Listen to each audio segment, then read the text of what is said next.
Assalamualaikum warahmatullahi wabarakatuh. Alhamdulillahilladzi hadana li hadza wa ma kunna linahtadiya laula an hadanallah. Laqad ja'at rusulu rabbina bil haqq wa nudu antil kumul jannatu ristumuha bima kuntum ta'malun. Asyhadu an la ilaha illallah wa asyhadu anna Muhammadar Rasulullah sallallahu alaihi wasallam wa ala alihi washabihi amma ba'd. Alhamdulillahirabbil alamin. Alhamdulillahi jazahumullahu khaira. Alhamdulillahi jazakumullahu khaira. Para pemirsa yang berbahagia, kita bersyukur kepada Allah masih diberi kesempatan hidup untuk selalu beribadah kepada Allah. Maka untuk itu dalam kesempatan yang baik ini kami akan menerangkan bab kewajiban sholat. Para pemirsa yang berbahagia, sholat adalah kewajiban untuk semua hamba mengabdi kepada Allah. Dalam firman Allah menyampaikan dalam surat Al-Baqarah ayat 43, wa aqimus sholah wa atuz zakah warka'u ma'arrokin. Tegakkanlah sholat dan tunaikan zakat dan rukuklah bersama orang-orang yang rukuk. Maksudnya sholat berjamaah. Dalam hal ini dalam hadis qudsi firman Allah dalam sabda Rasulullah SAW, qala Allahu ta'ala ini paratu ala ummatika khamsa sholawat wa ahitu indi ahda anahu man ja'yu hafidu alaihinna liwaqatihinna adkhaltuhul jannah wa man lam yuhafid alaihinna fala ahda lahu indi. Rawahu Abu Dawud kitab shalah. Yang artinya, aku Allah mewajibkan untuk umatmu Muhammad sholat 5 waktu dalam sehari semalam. Siapa saja yang datang kepadaku Allah dengan menjaga 5 waktu, maka ada jaminan untuknya untuk masuk dalam surga. Dan barang siapa yang datang kepadaku Allah tidak menjaga 5 waktu, maka tidak ada jaminan surga untuknya. Maka untuk itu bagi para pemirsa, mari kita tegakkan sholat. Dalam sabda Rasulullah SAW, as-sholatu imaduddin, man hafidhuha faqad hafiduddinah wa man doya'aha fahuwa lima siwa adiyah. Sholat adalah tiangnya agama. Siapa yang menjaga sholat, maka sungguh telah menjaga pada agamanya. Dan siapa yang menyia-nyiakan sholat, berarti telah menyia-nyiakan agamanya. Dan sholat adalah merupakan tolak ukur bagi seorang muslim untuk diketahui sebagai orang yang bertakwa atau tidak. Ketika sholat sudah diabaikan, maka yang lain pun akan diabaikan. Dalam sabda Rasulullah SAW, sholat adalah pertanda umat Islam. Bainal abdi wa bainal kufri tarku sholat. Bedanya orang-orang iman dan orang-orang yang tak beriman adalah sholat. Inna ahdalladzi bainana wa bainahum sholat. Paman tarokaha faqad kafara. Sesungguhnya janji di antara kami orang Islam dan orang-orang yang tidak beriman, orang-orang yang tidak Islam adalah sholat. Siapa yang meninggalkan sholat, sungguhlah telah kufur dia. Dan sholat merupakan amalan pertama yang akan dikisab di hadapan Allah.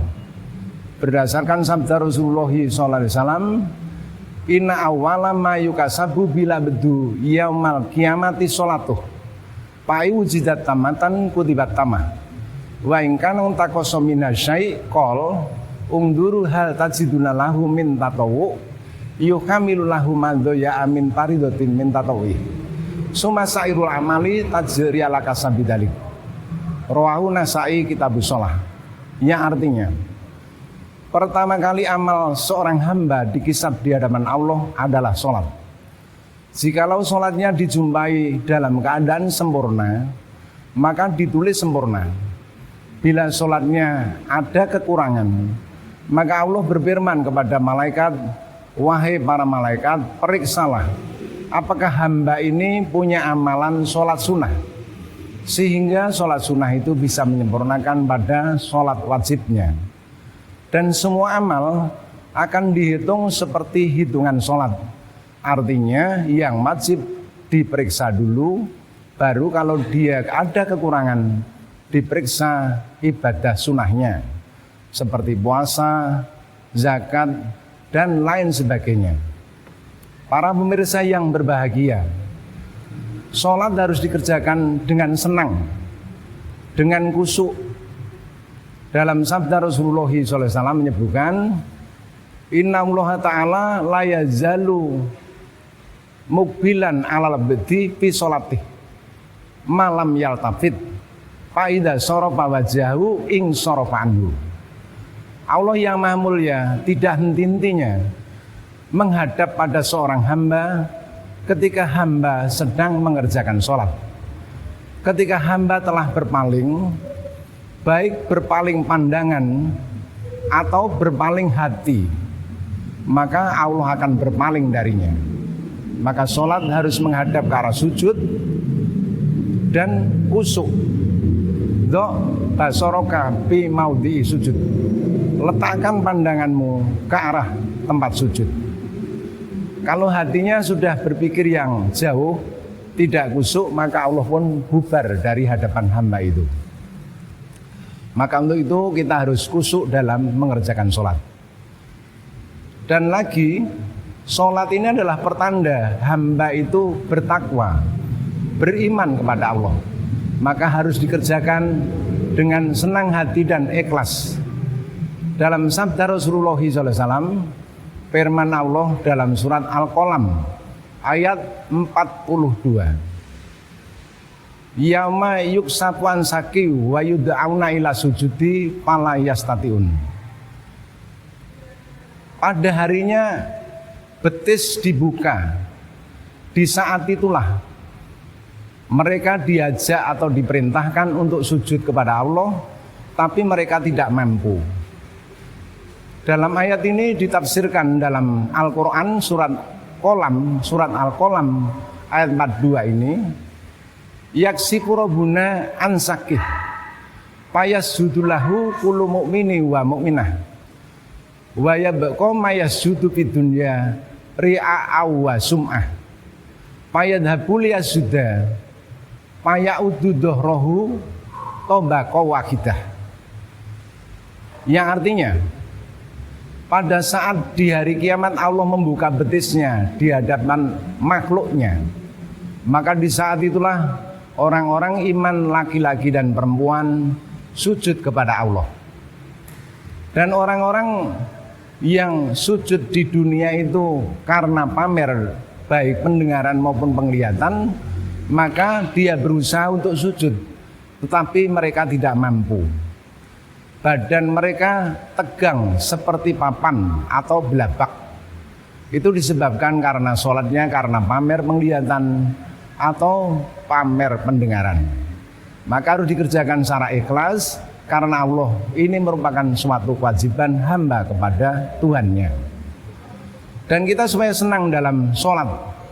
Bahkan dalam hadis sabda Rasulullah SAW, hubiba ilayya minad dunya almar'atu an-nisa'u watibu waju'ila qurratu aini fi shalah. Dihiaskan kepadaku senang dalam 3 perkara ini. Pertama adalah wanita, senang dengan wanita. Yang kedua, senang kepada wangi-wangian. Dan Nabi dijadikan selalu senang ketika mengerjakan sholat. Ketika mengerjakan sholat, Rasulullah SAW berbahagia. Sampai-sampai diriwayatkan walaupun dalam keadaan sudah tua dan sakit, tetap mengerjakan sholat sampai kakinya bengkak-bengkak. Itu pertanda senangnya ibadah sholat. Maka untuk itu bagi para pemirsa yang berbahagia, supaya kita selalu berbahagia ketika mengerjakan sholat, terutama adalah sholat wajib.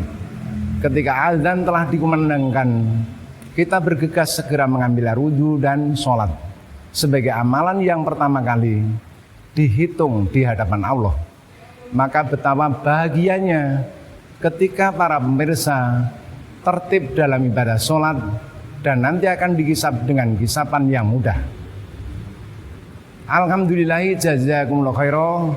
Demikianlah yang bisa saya sampaikan dalam kesempatan ini. Mudah-mudahan sedikit nasihat ini bisa memotivasi kepada para pemirsa untuk senang mengerjakan sholat. Dari awal hingga akhir ada yang kurang berkenan di hati, mohon maaf yang sebesar-besarnya. Akhirul kata, wassalamualaikum warahmatullahi wabarakatuh.